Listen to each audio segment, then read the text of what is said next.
Episode 1: The Origins and Tactics of Media Control. Introduction: The Early Days of Media Influence. Hello, I am your host. Today, we unravel the roots of media manipulation and how it evolved to shape our very perception of reality. Imagine waking up one day and realizing that almost everything you believed was carefully curated for you by those in power, not by chance. Welcome to the origins of media manipulation. The media is the most powerful entity on earth. They have the power to make the innocent guilty and to make the guilty innocent. And that's power, because they control the minds of the masses. These words by Malcolm X resonate throughout history, but their relevance is more profound today than ever before. In this first part of our series, we're going to explore how media manipulation began, evolved, and became a tool wielded by the powerful. Media isn't just a reflection of society. It's a tool, a weapon, and sometimes even a cage that shapes how we see the world and how the world sees us. The beginnings, the printing press, and the shaping of public opinion.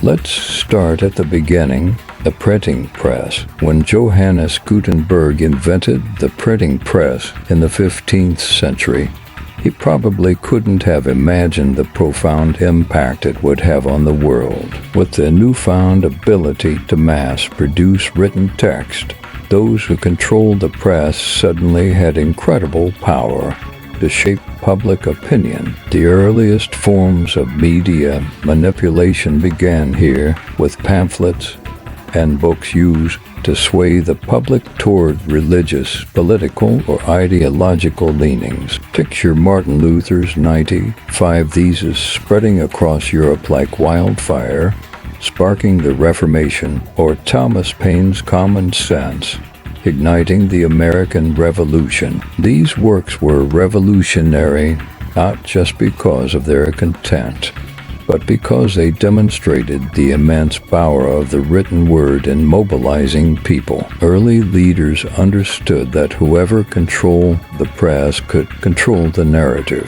Propaganda in wartime, crafting narratives for control. Moving into the 20th century, the power of media to shape the world became even more apparent. During World War I, the British government established the Wellington House, one of the first propaganda offices, which was responsible for producing content that would align international perspectives with British interests. Propaganda became an art form, not only informing, but also manipulating to stir emotions, invoke fear, pride, and unity in the face of an enemy. Across the Atlantic, the U.S. followed suit with the Committee on Public Information (CPI) during World War I, led by George Creel.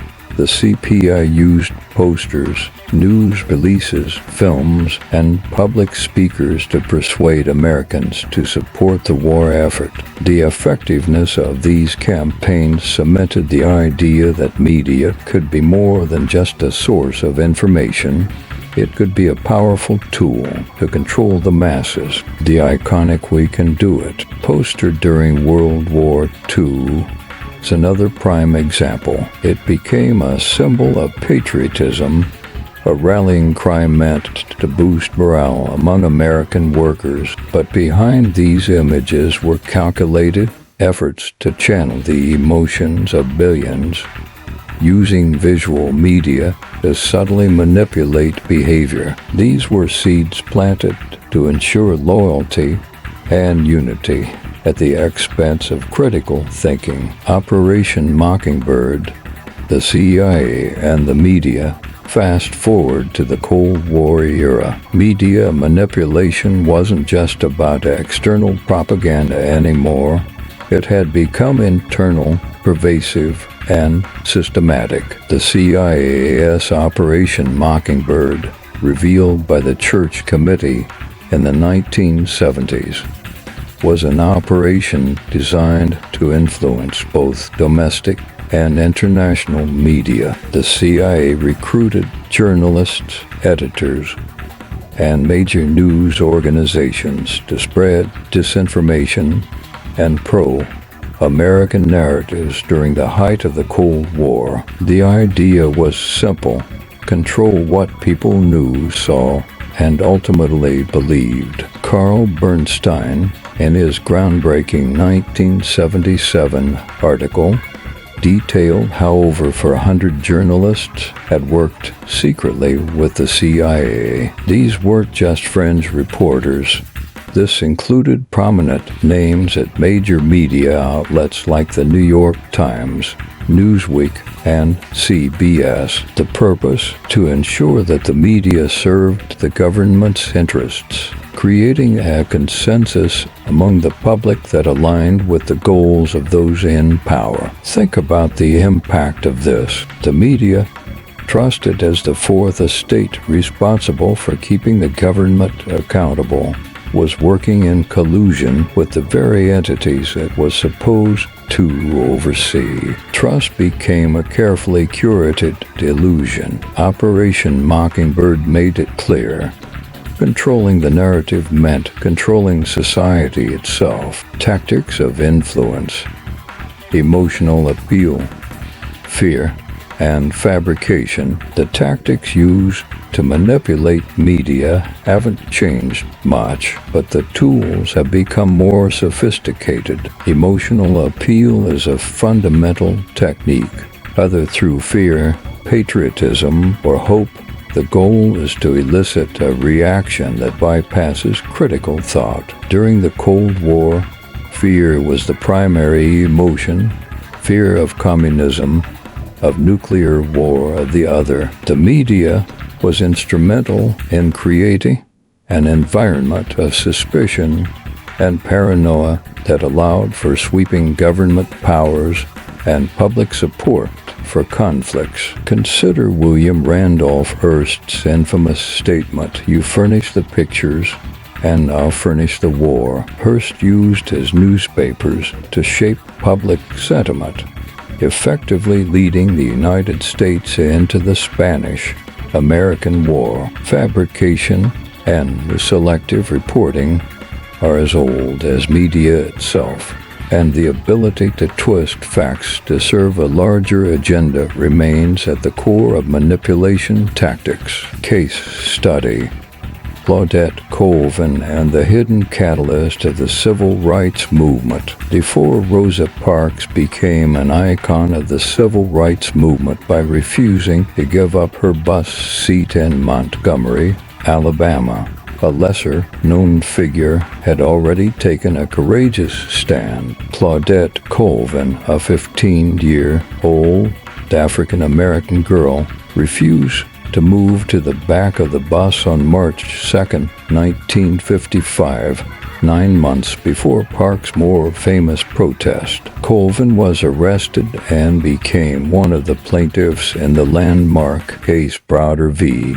Gale, which eventually led to the desegregation of. Imagine the courage it took for a teenager to stand up to such authority in the segregated South. But Colvin's story was largely overshadowed, partly because civil rights leaders believed that Parks, older, well-respected, and with a clean background, would be a better symbol for the movement. This choice to elevate Parks was strategic. It presented a more palatable, unifying image to the public by carefully crafting the image of Rosa Parks as the face of the movement. Civil rights leaders garnered more support from a wider audience. This strategic choice highlights how even the most righteous causes sometimes use selective storytelling to advance their goals. How many other Claudette Colvins have been forgotten simply because their stories didn't fit the ideal narrative? Lesser-known examples of media manipulation: The Great Moon Hoax 1835. In 1835, the New York Sun published a series of articles claiming that life had been discovered on the moon, featuring fantastical details about bat-like creatures. Public curiosity skyrocketed, and newspaper sales soared. This incident demonstrates how sensationalism has long been used to manipulate public perception for profit, a precursor to the clickbait tactics used today. Astroturfing campaigns.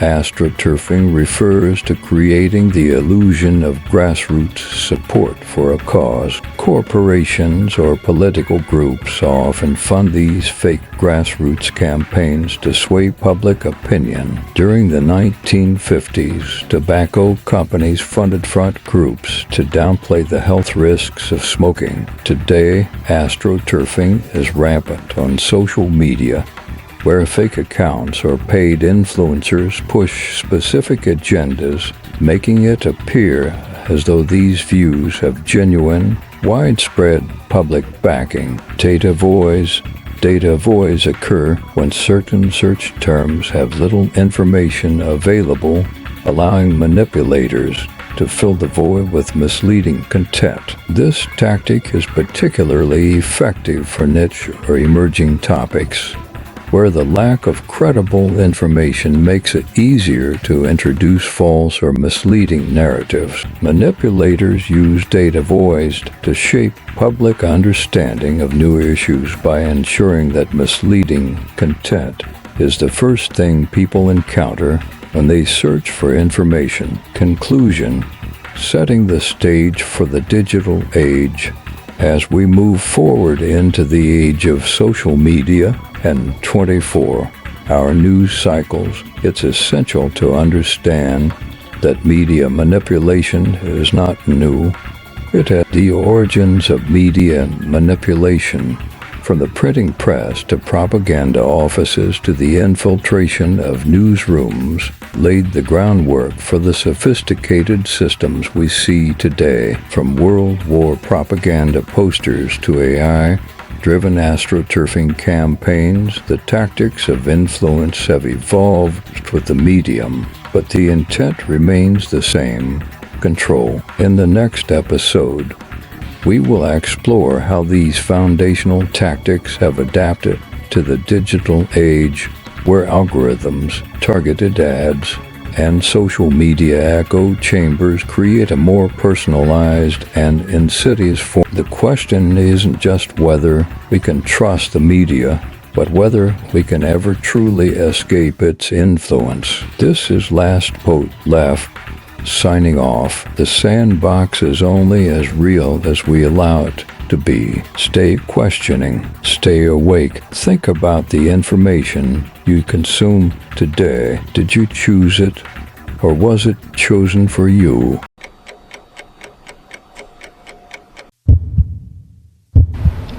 Well, hello, welcome to my channel, Your Choice 466. I am your host, The Last Poet Left. Please don't forget to like, subscribe, and share.